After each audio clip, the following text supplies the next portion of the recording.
Hello and welcome back to Stockbox here live from Resourcing Tomorrow in London. I'm joined by Jamie Strauss, the founder and CEO of Digbee. So hello, thank you very much for joining us today. How are you doing? Thank you very much. Great. It's busy here, so it's good.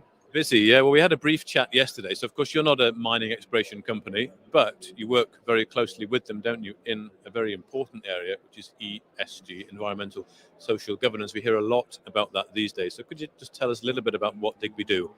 Sure. I mean, the future of the mining industry is going to be dominate, whether it's permitting, financing, whether or not it's corporate governance, the supply chain, access to finance, all through some formal shape of ESG. We've got to raise the confidence and credibility of the sector in order to access and make the sector eligible for finance. Digbee is that solution. Digbee was encouraged by Tier 1 finance about 3 years ago to put something in place which could raise the credibility, remove the confusion, and ultimately communicate to all different stakeholders of the matrix. And it's exciting, having spent the last 2 years with over 30 companies now, being able to see these companies actually being able to demonstrate their moves towards greater sustainability, accessing easier finance. And ultimately, I do believe that the cost of capital will come down and we'll see more money coming into the industry. Okay, so you, as the company looking really, you're almost certifying mining companies in their environmental social governance? Yeah, it's a form of assurance through an ESG assessment aligned to the global standards. And really providing the information back to that management team in order to create the value in their business through that lens of sustainability. Whether or not it's making strategic decisions as to how that mine is going to be built, designed over the course of the future, ultimately to communicate and go through due diligence, through financing, or to speed up financing capability. I mean, Natixis continues to highlight that anybody coming to them, Digbee certified, will probably take 6 months off the Equator Principles process. And ultimately, we've got to remember that all of these, every single miner, junior miner, is looking to get their product sold through production into the supply chain. And the supply chain is desperate to improve its robustness and to effectively get certified material into it. And how important is this for companies? I mean, we're talking here to satisfy investors that their investment is safe and secure, to satisfy even the consumers, to get more people on board with the idea of mining. I know there's a lot of anti-mining sentiment. Or we're talking here, this is actually something that's going to be coming from like a government level on these sort of mining exploration companies. I just had a number of governments coming through my booth just today to talk about this. Right.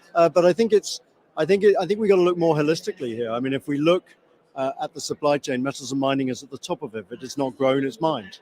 Yeah. And if you're Apple, which is the largest consumer brand company in the world, they've made it very clear they want to know where and how their metals are mined, and therefore it goes all the way back to the consumer. We're sometimes in the mining industry a little bit distanced from where the ultimate metal goes, which is one of the educational problems in society with mining. And so we've got to bring that together. We've got to narrow that, but also at the same time improve the confidence with which the consumer world and all the different parts of the supply chain, the refiners, the smelters, the middlemen, the governments, which are effectively owning the assets underneath, all of this has got to raise confidence in the operators and the development, and at the same time incentivize new money to go out and explore and develop these assets. It's really, really important. You think it's only going to get more important over time? I'd love to think differently, but I mean, I think the reality is sustainability is here to stay. It's going to become, the barrier to entry is going to become more difficult. Okay. Look at what's going on at the LME, look at what's going on generally with regards to metals and other materials in terms of finding their own niche or their own brands, meeting certain green requirements. All of this is coming together, and it is kind of a leveling up to the situation as to how can metals and mining ultimately raise confidence and credibility to get access to the finance, which is really just a means to ultimately having the confidence to go into the supply chain. They're just the facilitators to get these mines built to enter the supply chain.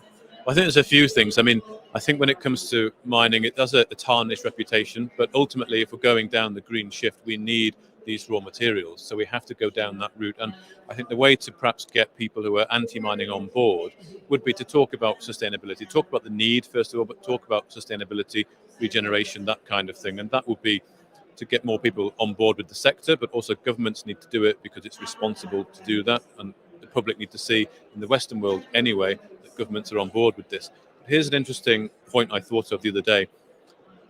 Do you think ESG could be a barrier? You said a bit about a barrier to entry, but could it be a barrier to entry for countries that are, or democracies that are more developed, like in the West, versus, for example, Russia, China, who have been securing their supply chains and perhaps care less about ESG? Look, we could be here for a long time, but I think that binary approach is wrong. China is most definitely on board with ESG. Really? China is not a single discussion. It has good operators as bad operators as the West does. And the China's are traders by nature. We go back hundreds of years to see that. And China's got to sell its products. It has 80% of the processing capability of the world of these rare materials or these raw materials.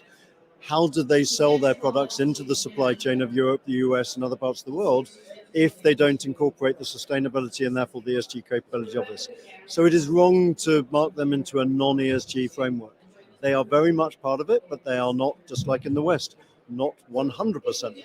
And there is an increasing evidence from our customers and elsewhere that sustainability is a central part of ensuring that the assets that they have or the raw materials that they have, which goes through their process plants, ultimately ends up through a battery passport and other means into the West. Well, thank you. Just a final thought from you. You are the founder, you say, of this company. A lot of the success of your company depends on the success of the sector in general. I don't know how much experience you have in previous early career in the mining minerals space, but what is your sense about the future of this industry? It's very cyclical. What's your sense of where we are now and perhaps where we're going? So I've spent 35 years in mining finance. So I kind of born and bred and breathed this sector.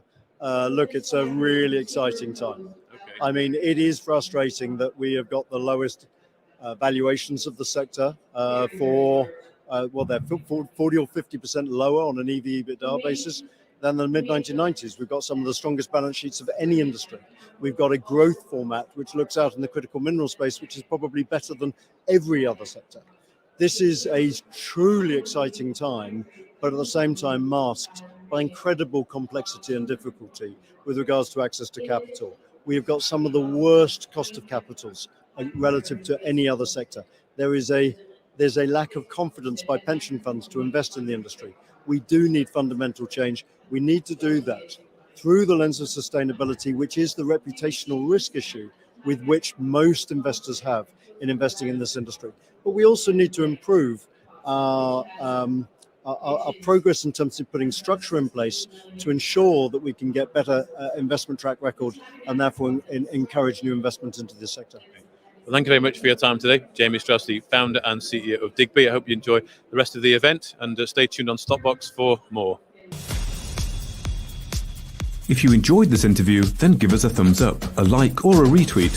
Subscribe to us on YouTube or follow us on Twitter and hit that notification bell to be the first to know when we release new content. There's loads of great content on our website too, across all our programs at stopboxmedia.com. Thank you for watching.